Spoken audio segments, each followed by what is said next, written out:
ជំរាបសួរទៅកាន់បងប្អូនដែលស្ថិតនៅក្នុងសេដ្ឋកិច្ចក្រៅប្រព័ន្ធនៅក្នុងនោះមានបងប្អូនជាម្ចាស់អាជីវកម្មដូចជាអ្នករស់ស៊ីម្នាក់ឯងយើងហៅថាបុគ្គលស្វ័យនិយោជន៍ហើយនឹងជាអ្នកបម្រើការងារនៅក្នុងវិស័យសេដ្ឋកិច្ចក្រៅប្រព័ន្ធនេះដែរបានន័យថាយើងធ្វើការងារឲ្យទៅកែដែលជាអ្នកដែរនៅក្នុងសេដ្ឋកិច្ចក្រៅប្រព័ន្ធហើយខ្ញុំជំរាបជូនពីឱកាសល្អមួយដើម្បីឲ្យបងប្អូនទទួលបាននូវអត្ថប្រយោជន៍ជាច្រើននៅក្នុងនោះរដ្ឋពលយើងបានការទទួលស្គាល់ឲ្យមានការដាក់បញ្ចូលនៅវគ្គបណ្ដុះបណ្ដាលរបស់យើងទៅក្នុងថ្នាលរបស់មូលនិធិអភិវឌ្ឍជំនាញជាជំនុំបងប្អូនថាមានដំណាក់កាលច្រើននៅក្នុងការពិនិត្យសម្រិតសម្រាំងហើយនឹងអនុម័តដើម្បីឲ្យវគ្គបណ្ដុះបណ្ដាលយើងបានដាក់នៅក្នុងថ្នាលរបស់មូលនិធិអភិវឌ្ឍជំនាញដែលជាមូលនិធិមួយរបស់រដ្ឋាភិបាលដែរតាមរយៈក្រសួងសេដ្ឋកិច្ចនិងហិរញ្ញវត្ថុ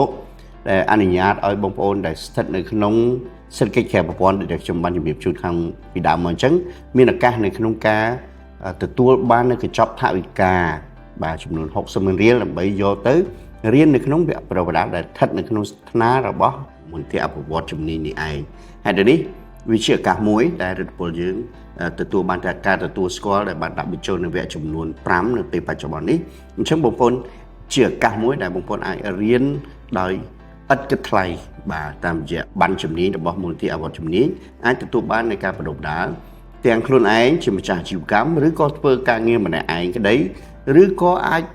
ជួយឲ្យបុគ្គលិកកម្មកររបស់យើងទទួលបានការបណ្ដុះបណ្ដាលផងដែរតាមរយៈវគ្គបណ្ដុះបណ្ដាលនៅរដ្ឋពលអញ្ចឹងកុំភ្លេចតាក់ទងមកក្រុមការងាររបស់យើងបាទឬក៏